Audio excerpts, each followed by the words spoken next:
मामले को लेकर काफी लंबा जो है वो जीओए मामला अभी प्रदेश में चल रहा है। जीओए आईटी के हजारों जो अभ्यर्थी है वो इंतजार करे कि कब जो है वो उनको लेकर सरकार की ओर से फैसला आएगा। और जीओए की सुप्रीम कोर्ट सुनवाई जो है वो अब तय कर दी गई है। जीओए भर्ती पोस्ट कोड 817, 556 और 447 के तीनों मामलों की सुप्रीम कोर्ट में सुनवाई 12 जुलाई 2022 यानी कि 12 जुलाई को जो है वो होने वाली है। और इसके लिए अदालत ने हिमाचल सरकार को नोटिस जारी कर स्थिति स्पष्ट करने को कहा है। हालांकि इससे पहले जो है वो हिमाचल के मुख्य सचिव को सुप्रीम कोर्ट में शपथ पत्र भी दायर करना है।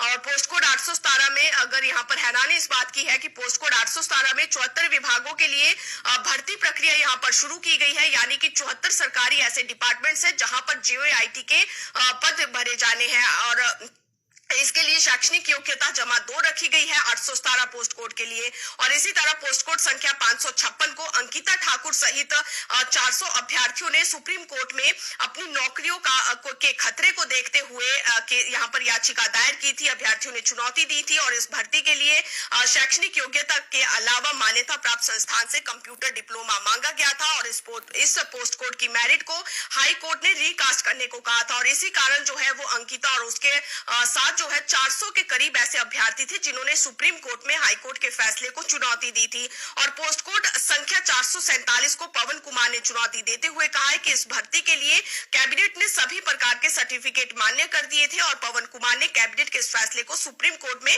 चैलेंज किया है। तो इन तीनों मामलों पर सुप्रीम कोर्ट में रिप्लाई दायर करने के लिए सरकार की उच्च स्तरीय बैठक हुई है।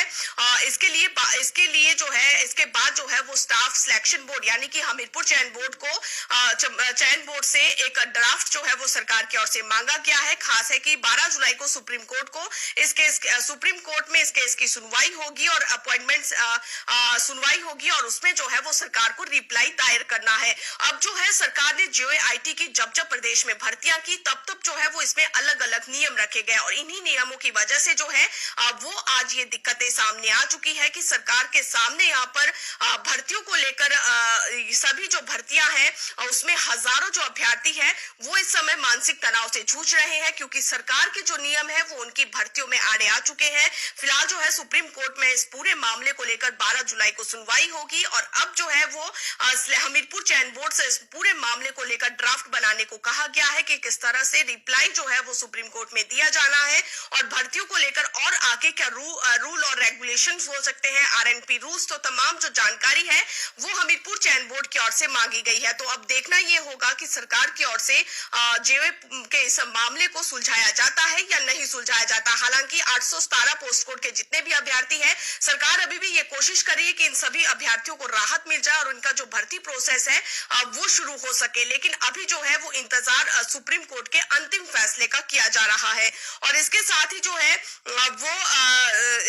जो है वो डेट ऑफ ज्वाइनिंग का एक मामला है जिसमें कि अब जो है वो हिमाचल प्रदेश में रेगुलर होने के लिए कट ऑफ डेट जो है वो मानी जाएगी और इससे पहले डेट ऑफ ज्वाइनिंग जो है वो रेगुलर के लिए कट ऑफ डेट मानी जाती थी। और 2 साल वाले जो जितने भी कर्मचारी प्रदेश में अनुबंध के आधार पर लगे हैं जिन्हें 2 साल हो चुके हैं वो भी 31 मार्च तक सभी कर्मचारियों को नियमित कर दिया जाएगा। वित्त विभाग की ओर से ये निर्देश सभी विभागों को दिए गए हैं। कार्मिक विभाग से भेजी गई इस फाइल को सरकार ने अप्रूव कर दिया है और इससे पहले जो है वो 30 मार्च को कॉन्ट्रैक्ट वाले रेगुलर होते थे, लेकिन अब जो है वो केवल यहाँ पर 30 मार्च से पहले सभी जितने भी कर्मचारी हैं उन्हें रेगुलर किया जाएगा। और इसी तरह पुलिस पे